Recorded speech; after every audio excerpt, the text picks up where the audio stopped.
अध्याय 1 ऐतिहासिक पृष्ठभूमि हिस्टोरिकल बैकग्राउंड। भारत में ब्रिटिश 1608 ई में ईस्ट इंडिया कंपनी के रूप में व्यापार करने आए। 1600 में महारानी एलिजाबेथ प्रथम के चार्टर द्वारा उन्हें भारत में व्यापार करने के विस्तृत अधिकार प्राप्त थे। कंपनी, जो अभी तक सिर्फ व्यापारिक कार्यों तक ही सीमित थी, ने 1765 में बंगाल, बिहार और उड़ीसा के दीवानी अर्थात राजस्व एवं दीवानी न्याय के अधिकार कैरेट 1 प्राप्त कर लिए। इसके तहत भारत में उसके क्षेत्रीय शक्ति बनने की प्रक्रिया प्रारंभ हुई। 1858 में सिपाही विद्रोह के परिणामस्वरूप ब्रिटिश ताज क्राउन ने भारत के शासन का उत्तरदायित्व प्रत्यक्षतः अपने हाथों में ले लिया। ये शासन 15 अगस्त 1947 में भारत की स्वतंत्रता प्राप्ति तक अनवरत रूप से जारी रहा। स्वतंत्रता मिलने के साथ ही भारत के लिए एक संविधान की आवश्यकता महसूस हुई। यहाँ इसको अमल में लाने के उद्देश्य से 1946 में एक संविधान सभा का गठन किया गया और 26 जनवरी 1950 को संविधान अस्तित्व में आया। यद्यपि संविधान और राजव्यवस्था की अनेक विशेषताएं ब्रिटिश शासन से ग्रहण की गई थीं, तथापि ब्रिटिश शासन में कुछ घटनाएं ऐसी थीं जिनके कारण ब्रिटिश शासित भारत में सरकार और प्रशासन की विधिक रूपरेखा निर्मित की गई। इन घटनाओं ने हमारे संविधान और राजतंत्र पर गहरा प्रभाव छोड़ा। उनके बारे में विस्तृत व्याख्या 2 शीर्षकों के अंतर्गत कालक्रमबद्ध रूप से यहाँ दी गई है। कैरेट 1 मुगल बादशाह शाह आलम ने 1764 में बक्सर की लड़ाई में विजय प्राप्त करने के बाद ईस्ट इंडिया कंपनी को भारत में दीवानी अधिकार दिए। कंपनी का शासन 1773 to 1858, सम्राट का शासन 1858 to 1947, कंपनी का शासन 1773 से 1858 तक। 1773 का रेगुलेटिंग एक्ट्स अधिनियम का अत्यधिक संवैधानिक महत्व था। यथा भारत में ईस्ट इंडिया कंपनी के कार्यों को नियमित और नियंत्रित करने की दिशा में ब्रिटिश सरकार द्वारा उठाया गया ये पहला कदम था। इसके द्वारा पहली बार कंपनी के प्रशासनिक और राजनीतिक कार्यों को मान्यता मिली एवं इसके द्वारा भारत में केंद्रीय प्रशासन की नींव रखी गई। अधिनियम की विशेषताएं। इस अधिनियम की प्रमुख विशेषताएं इस प्रकार थीं। इस अधिनियम द्वारा बंगाल के गवर्नर को बंगाल का गवर्नर जनरल पद नाम दिया गया एवं उसकी सहायता के लिए एक 4 सदस्यीय कार्यकारी परिषद का गठन किया गया। उल्लेखनीय है कि ऐसे पहले गवर्नर लॉर्ड वॉरेन हेस्टिंग्स थे। इसके द्वारा मद्रास एवं बंबई के गवर्नर बंगाल के गवर्नर जनरल के अधीन हो गए, जबकि पहले सभी प्रेसिडेंसियों के गवर्नर एक दूसरे से अलग थे।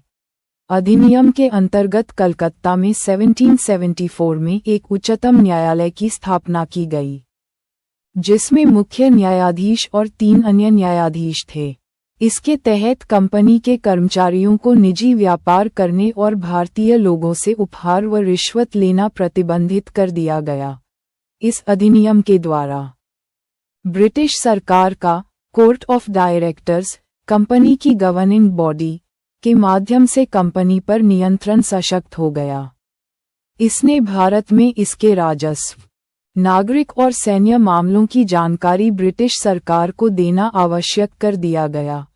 1781 का संशोधन अधिनियम रेगुलेटिंग एक्ट ऑफ 1773 की कमियों को ठीक करने के लिए ब्रिटिश संसद ने अमेंडिंग एक्ट ऑफ 1781 पारित किया, जिसे बंदोबस्त कानून एक्ट ऑफ सेटलमेंट के नाम से भी जाना जाता है। इस कानून की निम्नलिखित विशेषताएं थीं। इस कानून ने गवर्नर जनरल तथा काउंसिल को सर्वोच्च न्यायालय के क्षेत्राधिकार से बरी अथवा मुक्त कर दिया उनके ऐसे कृत्यों के लिए जो उन्होंने पदधारण के अधिकार से किए थे। उसी प्रकार कंपनी के सेवकों को भी उनकी कार्य करने के दौरान की गई कार्यवाहियों के लिए सर्वोच्च न्यायालय के क्षेत्राधिकार से मुक्त कर दिया गया। इस कानून में राजस्व संबंधी मामलों तथा राजस्व वसूली से जुड़े मामलों को भी सर्वोच्च न्यायालय के क्षेत्राधिकार के बाहर कर दिया गया। इस कानून द्वारा कोलकाता के सभी निवासियों को सर्वोच्च न्यायालय के अधिकार क्षेत्र के अंतर्गत कर दिया गया। इसमें ये भी व्यवस्था बनाई गई कि न्यायालय हिंदुओं के निजी कानूनों के हिसाब से हिंदुओं तथा मुसलमानों के निजी कानूनों के हिसाब से मुसलमानों के वाद या मामले तय करे। इस कानून द्वारा यह व्यवस्था भी की गई कि प्रांतीय न्यायालयों की appeal governor general in council के यहाँ दायर हो, न कि सर्वोच्च न्यायालय में। इस कानून में गवर्नर जनरल इन काउंसिल को प्रांतीय न्यायालयों एवं काउंसिलों, प्रोविंशियल कोर्ट्स एवं काउंसिल्स के लिए नियम विनियम बनाने के लिए अधिकृत किया। 1784 का Pitt's India act 1 regulating act 1773 की कमियों को दूर करने के लिए ब्रिटिश संसद ने एक संशोधित अधिनियम 1781 में पारित किया, जिसे एक्ट ऑफ सेटलमेंट के नाम से भी जाना जाता है। इसके बाद एक अन्य महत्वपूर्ण अधिनियम पिट्स इंडिया एक्ट 1784 में अस्तित्व में आया। इस अधिनियम की विशेषताएं इस प्रकार थीं। इसने कंपनी के राजनीतिक और वाणिज्यिक कार्यों को पृथक पृथक कर दिया।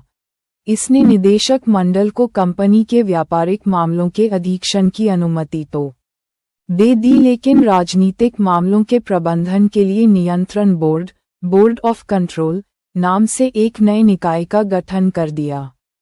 इस प्रकार द्वैध शासन की व्यवस्था का आरंभ किया गया। नियंत्रण बोर्ड को ये शक्ति थी कि वह ब्रिटिश नियंत्रित भारत में सभी नागरिक, सैन्य, सरकार व राजस्व गतिविधियों का अधीक्षण एवं नियंत्रण करे। इस प्रकार यह अधिनियम 2 कारणों से महत्वपूर्ण था।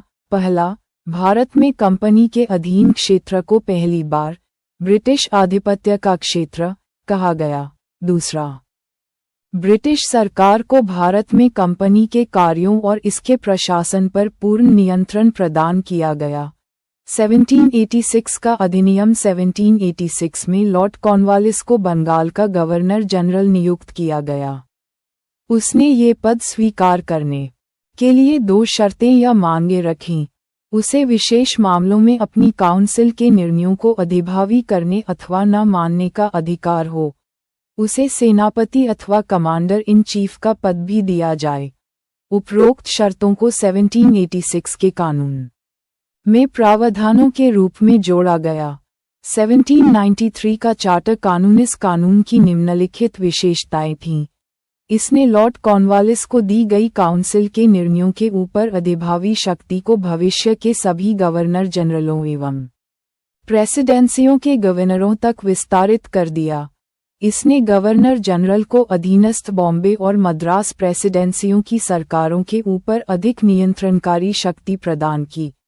इसने भारत पर व्यापार के एकाधिकार को अगले 20 वर्षों की अवधि के लिए बढ़ा दिया। 1 इसे ब्रिटिश संसद में तत्कालीन प्रधानमंत्री विलियम पिट द्वारा पुनः स्थापित किया गया। इसने कमांडर इन चीफ के गवर्नर जनरल काउंसिल के सदस्य होने की अनिवार्यता समाप्त कर दी, बशर्ते कि उसे उसी रूप में नियुक्त किया गया हो। इसने व्यवस्था दी कि बोर्ड ऑफ कंट्रोल के सदस्यों तथा उनके कर्मचारियों को भारतीय राजस्व में से ही भुगतान किया जाएगा। चार्टर कानून 1813 इस अधिनियम की विशेषताएं इस प्रकार थीं। इस कानून ने भारत में कंपनी के व्यापार एकाधिकार को समाप्त कर दिया, यानी भारतीय व्यापार को सभी ब्रिटिश व्यापारियों के लिए खोल दिया गया। तब भी इस कानून ने चाय के व्यापार तथा चीन के साथ व्यापार में कंपनी के एकाधिकार को बहाल रखा। इस कानून ने भारत में कंपनी शासित क्षेत्रों पर ब्रिटेन के राजा की प्रभुता को प्रकट व स्थापित किया। इस कानून ने ईसाई मिशनरियों को भारत आकर लोगों को प्रबुद्ध करने की अनुमति प्रदान की। इस कानून ने भारत के ब्रिटिश इलाकों में बाशिंदों के बीच पश्चिमी शिक्षा के प्रचार प्रसार की व्यवस्था दी।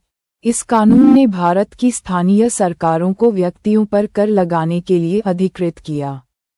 कर भुगतान नहीं करने पर दंड की भी व्यवस्था की। 1833 का चार्टर अधिनियम ब्रिटिश भारत के केंद्रीकरण की दिशा में यह अधिनियम निर्णायक कदम था।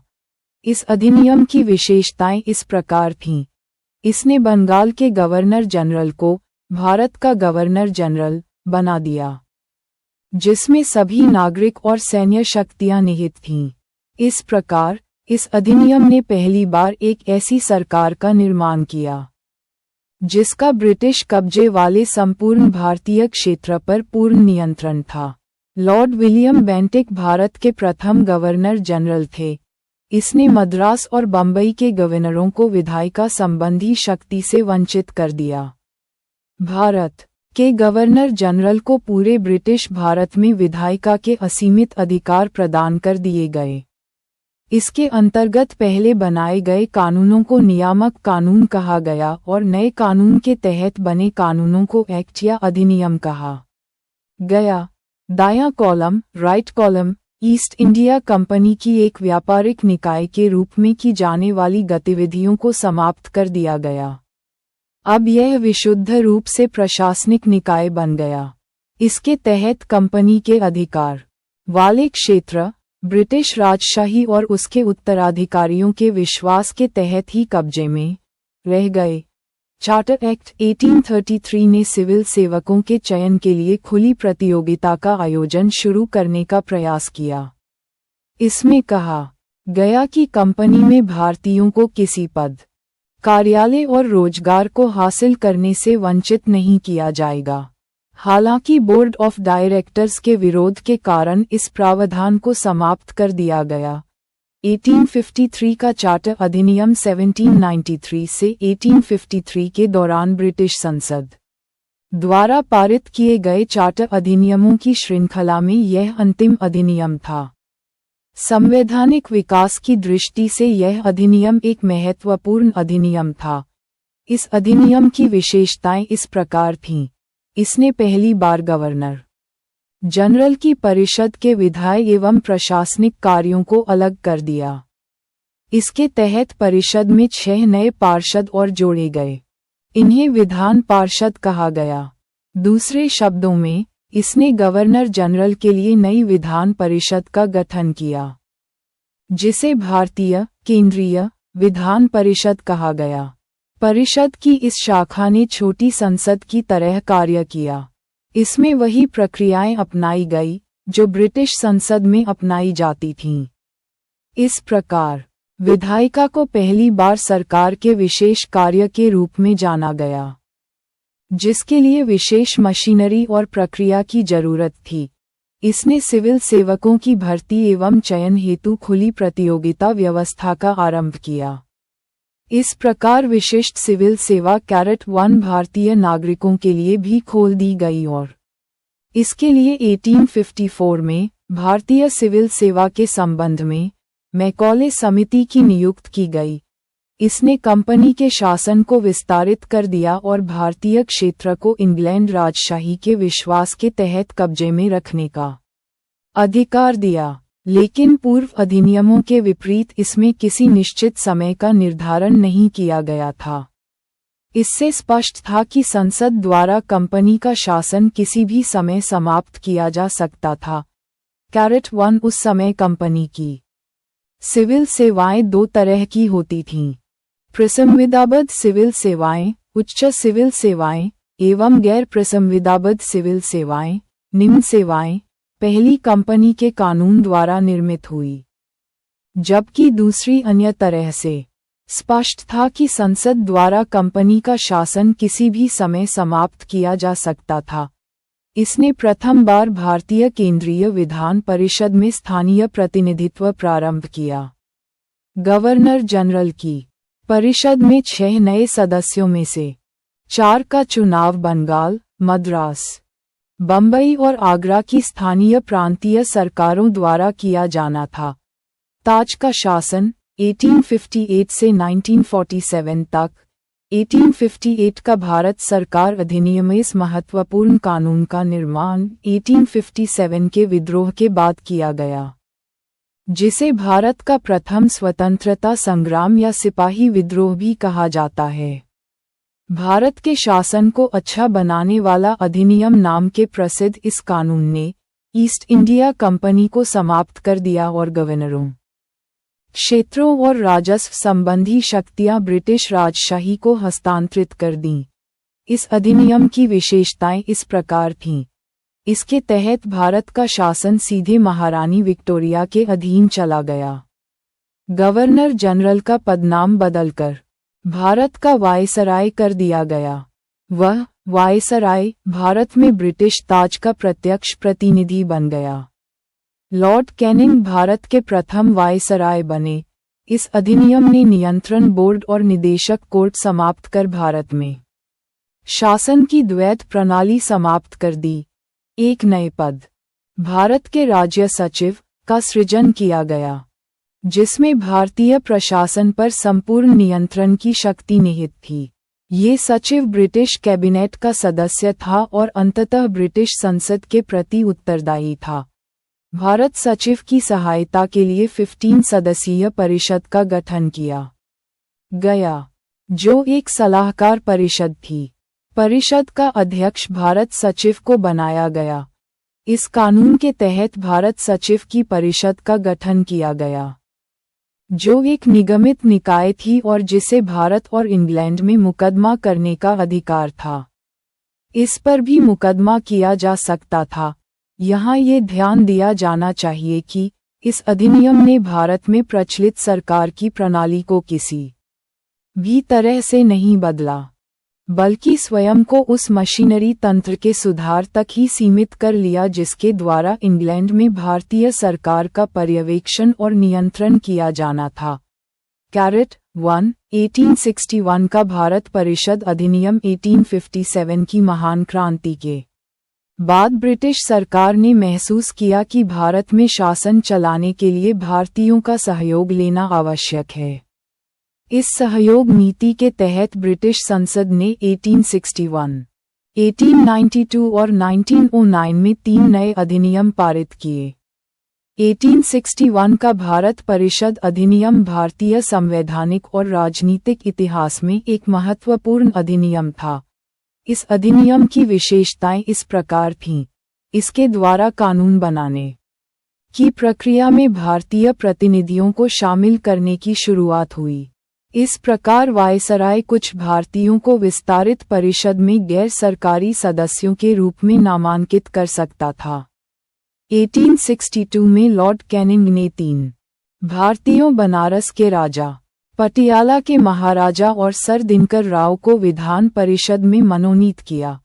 इस अधिनियम ने मद्रास और बम्बई प्रेसिडेंसियों को विधायी शक्तियां पुनः देकर विकेंद्रीकरण की प्रक्रिया की शुरुआत की। इस प्रकार इस अधिनियम ने रेगुलेटिंग एक्ट 1773 द्वारा शुरू हुई केंद्रीकरण की प्रवृत्ति को उलट दिया, जो 1833 के चार्टर अधिनियम के साथ ही अपने चरम पर पहुंच गई थी।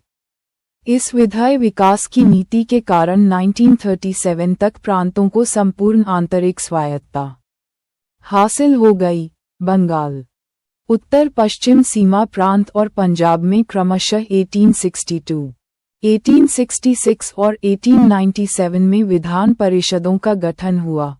इसने वायसराय को परिषद में कार्य संचालन के लिए अधिक नियम और आदेश बनाने की शक्तियां प्रदान कीं। इसने लॉर्ड कैनिंग द्वारा 1859 में प्रारंभ की गई पोर्टफोलियो प्रणाली को भी मान्यता दी। इसके अंतर्गत वायसराय की परिषद का एक सदस्य एक या अधिक सरकारी विभागों का प्रभारी बनाया जा सकता था तथा उसे इस विभाग में काउंसिल की ओर से अंतिम आदेश पारित करने का अधिकार था। इसने वायसराय को आपातकाल में बिना काउंसिल की संस्तुति के अध्यादेश जारी करने के लिए अधिकृत किया। ऐसे अध्यादेश की अवधि मात्र 6 माह होती थी। 1 MV पायली, भारत का संवैधानिक इतिहास, N1 एंड कंपनी लिमिटेड, नई दिल्ली, 5वां संस्करण, 2011। पृष्ठ 16 1892 का भारत परिषद अधिनियम। इस अधिनियम की विशेषताएं इस प्रकार थीं। इसके माध्यम से केंद्रीय और प्रांतीय विधान परिषदों में अतिरिक्त गैर सरकारी सदस्यों की संख्या बढ़ाई गई। हालांकि बहुमत सरकारी सदस्यों का ही रहता था। इसने विधान परिषदों के कार्यों में वृद्धि कर उन्हें बजट पर बहस करने और कार्यपालिका के प्रश्नों का उत्तर देने के लिए अधिकृत किया। इसमें केंद्रीय विधान परिषद और बंगाल चैम्बर ऑफ कॉमर्स में गैर सरकारी सदस्यों के नामांकन के लिए वायसराय की शक्तियों का प्रावधान था। इसके अलावा प्रांतीय विधान परिषदों में गवर्नरों को जिला परिषद, नगरपालिका, विश्वविद्यालय, व्यापार संघ, जमींदारों और चैम्बर ऑफ कॉमर्स की सिफारिशों पर गैर सरकारी सदस्यों को नियुक्त करने की शक्ति थी। इस अधिनियम ने केंद्रीय और प्रांतीय विधान परिषदों दोनों में गैर सरकारी सदस्यों की नियुक्ति के लिए एक सीमित और परोक्ष रूप से चुनाव का प्रावधान किया। हालांकि चुनाव शब्द का अधिनियम में प्रयोग नहीं हुआ था। इसे निश्चित निकायों की सिफारिश पर की जाने वाली नामांकन की प्रक्रिया कहा गया। स्क्वेड 1909 का भारत परिषद अधिनियम। इस अधिनियम को मॉले मिंटो सुधार के नाम से भी जाना जाता है। उस समय लॉर्ड मॉले इंग्लैंड में भारत के राज्य सचिव थे और लॉर्ड मिंटो भारत में वायसराय थे। इस अधिनियम की विशेषताएं इस प्रकार थीं। इसने केंद्रीय और प्रांतीय विधान परिषदों के आकार में काफी वृद्धि की। केंद्रीय परिषद में इनकी संख्या 16 से 60 हो गई। प्रांतीय विधान परिषदों में इनकी संख्या एक समान नहीं थी। इसने केंद्रीय परिषद में सरकारी बहुमत को बनाए रखा, लेकिन प्रांतीय परिषदों में गैर सरकारी सदस्यों के बहुमत की अनुमति थी। इसने दोनों स्तरों पर विधान परिषदों के कार्यों का दायरा बढ़ाया। उदाहरण के तौर पर अनुपूरक प्रश्न पूछना, बजट पर संकल्प रखना आदि। इस अधिनियम के अंतर्गत पहली बार किसी भारतीय को वायसराय और गवर्नर की कार्यपरिषद के साथ एसोसिएशन बनाने का प्रावधान किया गया। सत्येंद्र प्रसन्न सिन्हा वायसराय की कार्यपालिका परिषद के प्रथम भारतीय सदस्य बने। उन्हें विधि सदस्य बनाया गया था। इस अधिनियम ने पृथक निर्वाचन के आधार पर मुस्लिमों के लिए सांप्रदायिक प्रतिनिधित्व का प्रावधान किया। इसके अंतर्गत मुस्लिम सदस्यों का चुनाव मुस्लिम मतदाता ही कर सकते थे। इस प्रकार इस अधिनियम ने सांप्रदायिकता को वैधानिकता प्रदान की और लॉर्ड मिंटो को सांप्रदायिक निर्वाचन के जनक के रूप में जाना गया। इसने presidency corporation, chamber of commerce, विश्वविद्यालयों और जमींदारों के लिए अलग प्रतिनिधित्व का प्रावधान भी किया। भारत शासन अधिनियम 191,920 अगस्त 1917 को ब्रिटिश सरकार ने पहली बार घोषित किया कि उसका उद्देश्य भारत में क्रमिक रूप से उत्तरदायी सरकार क्यूब की स्थापना करना था। क्रमिक रूप से 1919 में भारत शासन अधिनियम बनाया गया, जो 1921 से लागू हुआ। इस कानून को मोंटेग्यू चेम्सफोर्ड सुधार भी कहा जाता है। मोंटेग्यू भारत के राज्य सचिव थे, जबकि चेम्सफोर्ड भारत के वायसराय थे।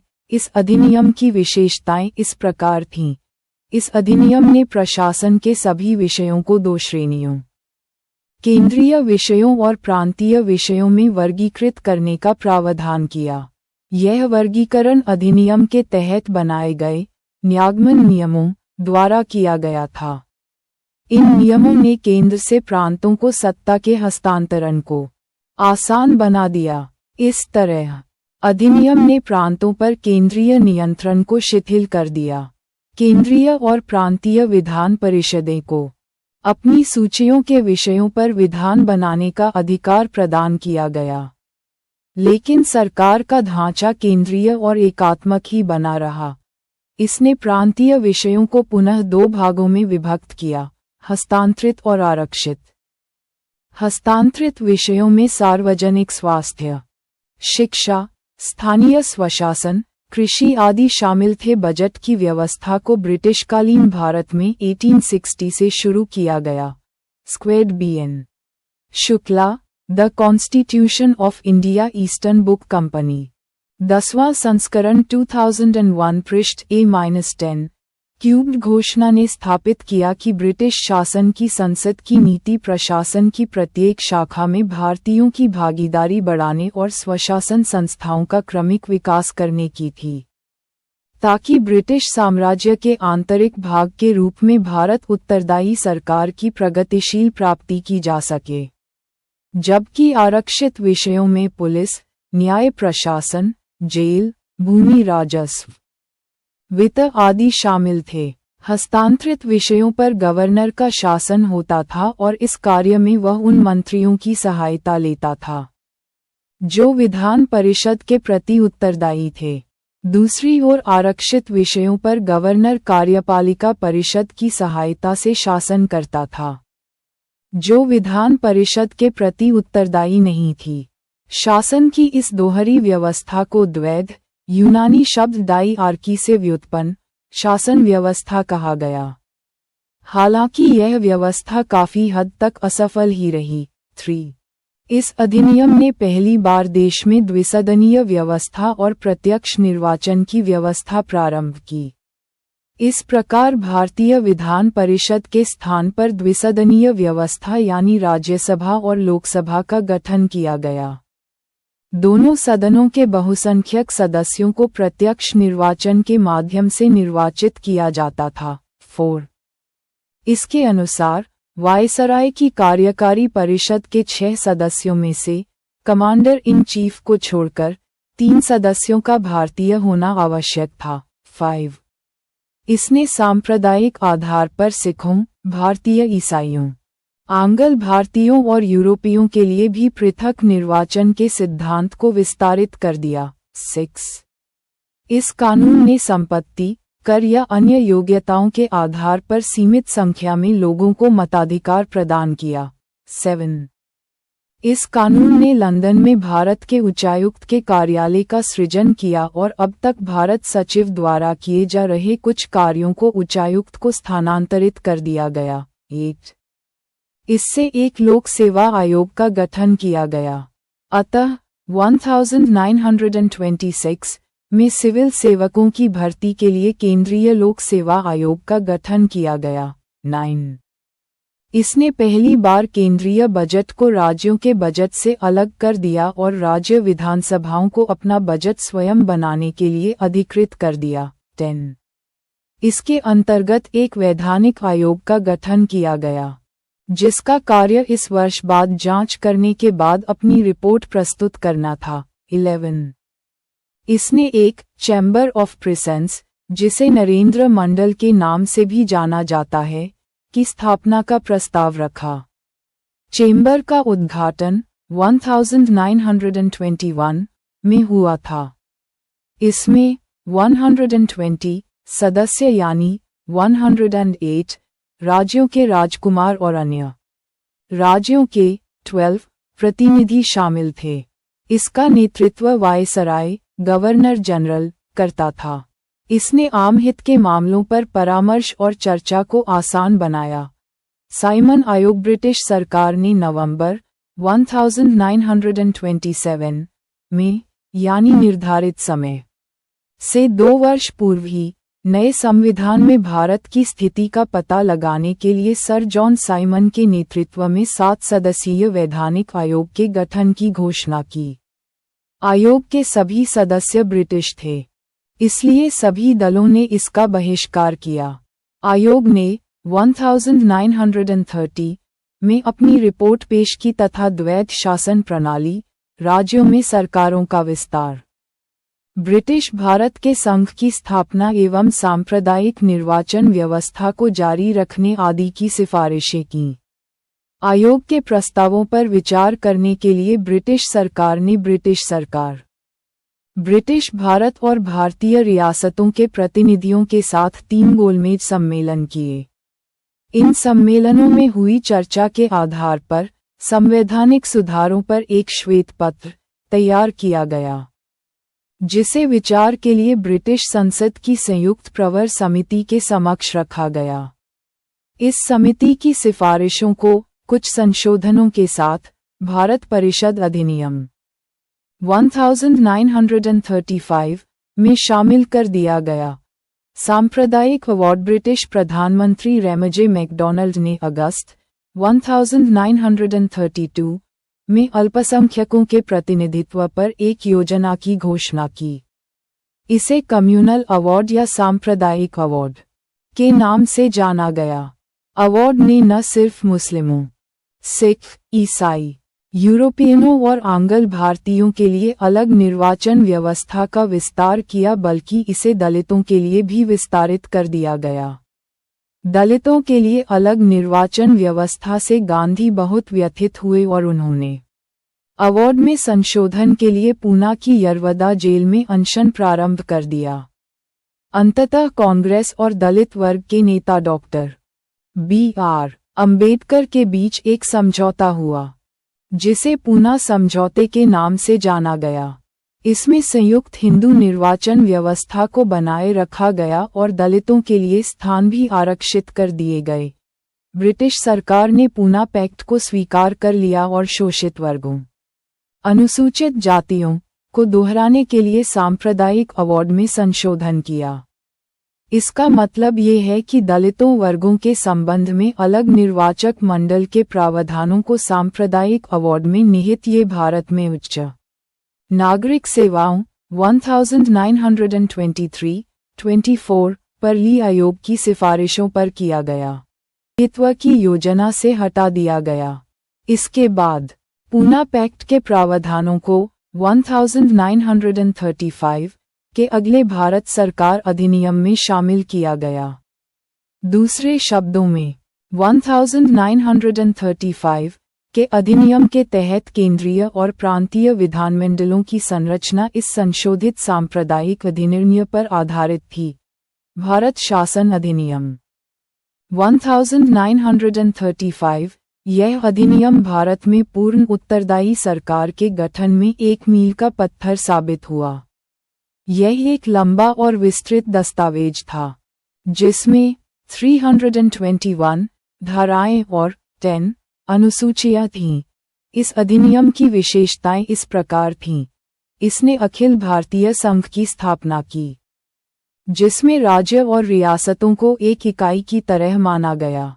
अधिनियम ने केंद्र और इकाइयों के बीच 3 सूचियों संघीय सूची 59 विषय, राज्य सूची 54 विषय और समवर्ती सूची दोनों के लिए 36 विषय के आधार पर शक्तियों का बंटवारा कर दिया। अवशिष्ट शक्तियां वायसराय, गवर्नर जनरल को दे दी गईं। हालांकि यह संघीय व्यवस्था कभी अस्तित्व में नहीं आई क्योंकि देशी रियासतों ने इसमें शामिल होने से इनकार कर दिया था। इसने प्रांतों में द्वैत शासन व्यवस्था समाप्त कर दी तथा प्रांतीय स्वायत्तता का शुभारंभ किया। राज्यों को अपने दायरे में रहकर स्वायत्त तरीके से 3 पृथक क्षेत्रों में शासन का अधिकार दिया गया। इसके अतिरिक्त अधिनियम ने राज्यों में उत्तरदायी सरकार की स्थापना की, यानी गवर्नर को राज्य विधान परिषदों के लिए उत्तरदायी मंत्रियों की सलाह पर काम करना आवश्यक था।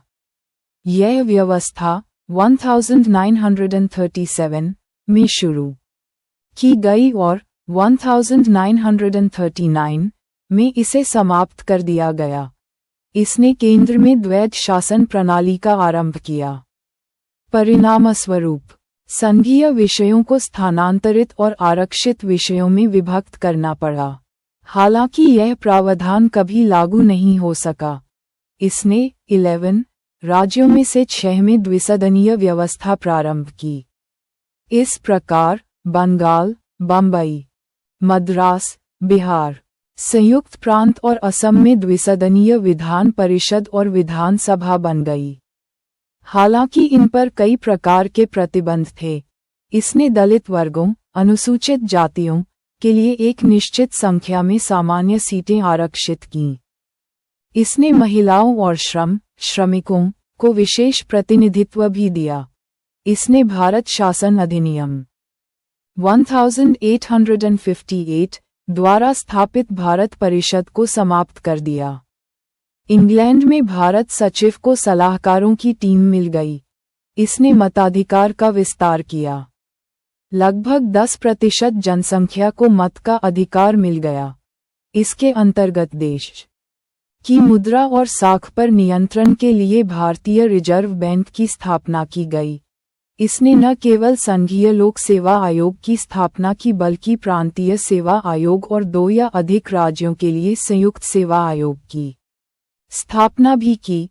इसके तहत 1937 में संघीय न्यायालय की स्थापना हुई। इसने बर्मा, अब म्यांमार, को भारत से अलग किया। इसने उड़ीसा और सिंध के 2 नए प्रांत बनाए। इसने अल्पसंख्यकों के हितों की रक्षा के लिए सुरक्षा उपायों का प्रावधान किया। इसने रेलवे के प्रशासन के लिए एक संघीय रेलवे प्राधिकरण की स्थापना का प्रावधान किया। इसने महासंघ और प्रांतों के लेखाओं की लेखा परीक्षा के लिए भारत के महालेखा परीक्षक की नियुक्ति का प्रावधान किया। भारतीय स्वतंत्रता अधिनियम 1947, 20 फरवरी 1947 को ब्रिटिश प्रधानमंत्री क्लीमेंट एटली ने घोषणा की 30 जून 1947 को भारत में ब्रिटिश शासन समाप्त हो जाएगा। इसके बाद सत्ता उत्तरदायी भारतीय हाथों में सौंप दी जाएगी। इस घोषणा पर मुस्लिम लीग ने आंदोलन किया और भारत के विभाजन की बात कही। 3 जून 1947 को ब्रिटिश सरकार ने फिर स्पष्ट किया कि 1946 में गठित संविधान सभा द्वारा बनाया गया संविधान उन क्षेत्रों पर लागू नहीं होगा जो इसे स्वीकार नहीं करेंगे। उसी दिन 3 जून 1947 को वायसराय लॉर्ड माउंटबेटन ने विभाजन की योजना पेश की, जिसे माउंटबेटन योजना कहा गया। इस योजना को कांग्रेस और मुस्लिम लीग ने स्वीकार कर लिया। इस प्रकार भारतीय स्वतंत्रता अधिनियम 1947 बनाकर उसे लागू कर दिया गया। इस अधिनियम की विशेषताएं इस प्रकार थीं। इसने भारत में ब्रिटिश राज समाप्त कर 15 अगस्त 1947 को इसे स्वतंत्र और संप्रभु राष्ट्र घोषित कर दिया। भारतीय स्वतंत्रता अध्यादेश को ब्रिटिश संसद में 4 जुलाई 1947 को पेश किया गया और 18 जुलाई 1947 को इसे राजशाही की संस्तुति मिली। यह अधिनियम 15 अगस्त 1947 से लागू हुआ। इसने भारत का विभाजन कर 2 स्वतंत्र डोमिनियनों संप्रभु राष्ट्र भारत और पाकिस्तान का सृजन किया, जिन्हें ब्रिटिश राष्ट्रमंडल से अलग होने की स्वतंत्रता थी। इसने वायसराय का पद समाप्त कर दिया और उसके स्थान पर दोनों डोमिनियन राज्यों में गवर्नर जनरल के पद का सृजन किया, जिसकी नियुक्ति नए राष्ट्र की कैबिनेट की सिफारिश पर ब्रिटेन के ताज को करनी थी। इन पर ब्रिटेन की सरकार का कोई नियंत्रण नहीं होना था। इसने दोनों डोमिनियन राज्यों की संविधान सभाओं को अपने देशों का संविधान बनाने और उसके लिए किसी भी देश के संविधान को अपनाने की शक्ति दी। सभाओं को ये भी शक्ति थी कि वे किसी भी ब्रिटिश कानून को समाप्त करने के लिए कानून बना सकती थीं। यहाँ तक कि उन्हें स्वतंत्रता अधिनियम को भी निरस्त करने का अधिकार था। इसने दोनों डोमिनियन राज्यों की संविधान सभाओं को ये शक्ति प्रदान की गई कि वे नए संविधान का निर्माण एवं कार्यान्वयन होने तक अपने अपने संबंधित क्षेत्रों के लिए विधानसभा बना सकती थीं। 15 अगस्त 1947 के बाद ब्रिटिश संसद में पारित हुआ कोई भी अधिनियम दोनों डोमिनियनों पर तब तक लागू नहीं होगा जब तक कि दोनों डोमिनियन इस कानून को मानने के लिए कानून नहीं बना लेंगे। इस कानून ने ब्रिटेन में भारत सचिव का पद समाप्त कर दिया।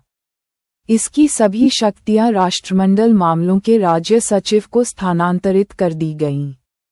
इसने 15 अगस्त 1947 से भारतीय रियासतों पर ब्रिटिश संप्रभुता की समाप्ति की भी घोषणा की।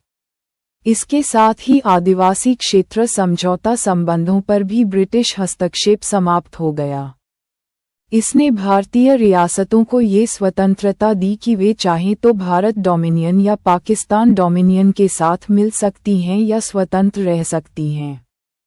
इस अधिनियम ने नया संविधान बनने तक प्रत्येक डोमिनियन में शासन संचालित करने एवं भारत शासन अधिनियम 1935 के तहत उनकी प्रांतीय सभाओं में सरकार चलाने की व्यवस्था की।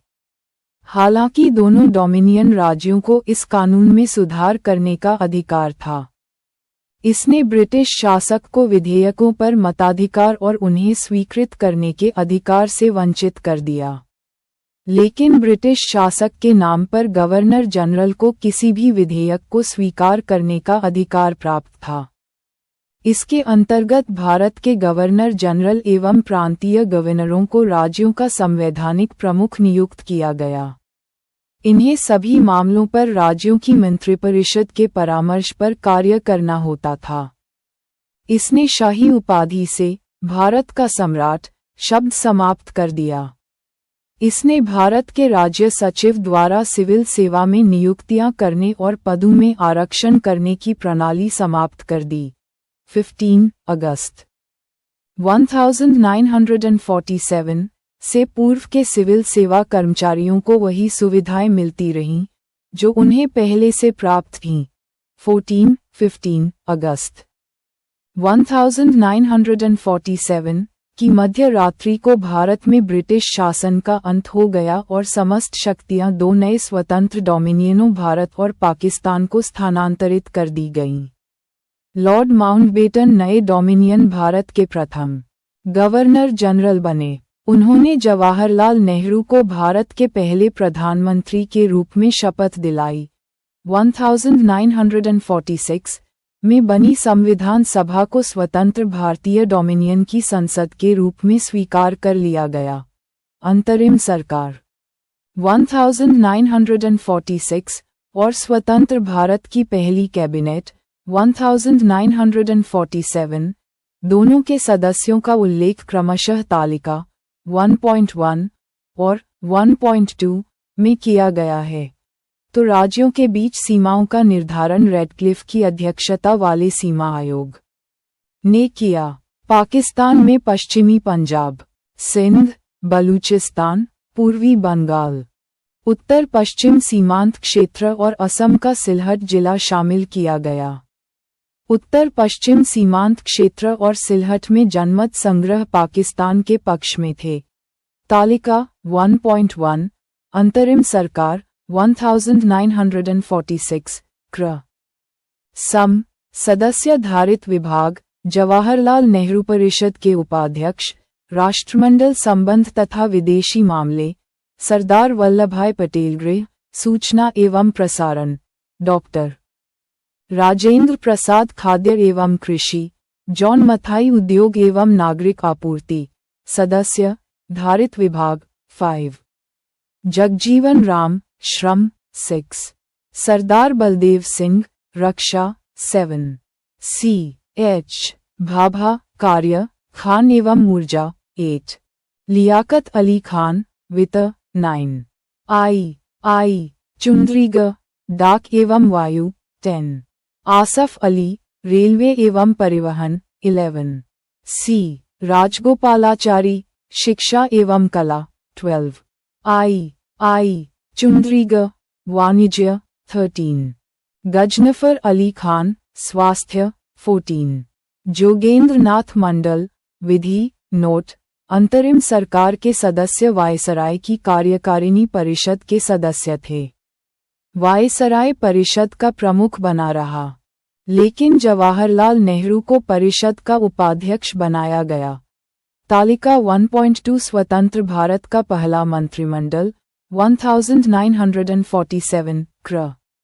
सम सदस्य धारित विभाग 1, जवाहरलाल नेहरू प्रधानमंत्री, राष्ट्रमंडल तथा विदेशी मामले, वैज्ञानिक शोध 2, सरदार वल्लभभाई पटेल गृह, सूचना एवं प्रसारण, राज्यों के मामले 3, डॉक्टर राजेंद्र प्रसाद खाद्य एवं कृषि 4, मौलाना अबुल कलाम आज़ाद, शिक्षा 5, डॉक्टर जॉन मथाई, रेलवे एवं परिवहन 6, आर के षण्मुखम चेट्टी, वित्त 7, डॉक्टर बी आर अंबेडकर, विधि 8, जगजीवन राम, श्रम 9, सरदार बलदेव सिंह, रक्षा 10, राजकुमारी अमृत कौर, स्वास्थ्य 11, सी एच भाभा, वाणिज्य 12, रफ़ी अहमद किदवई,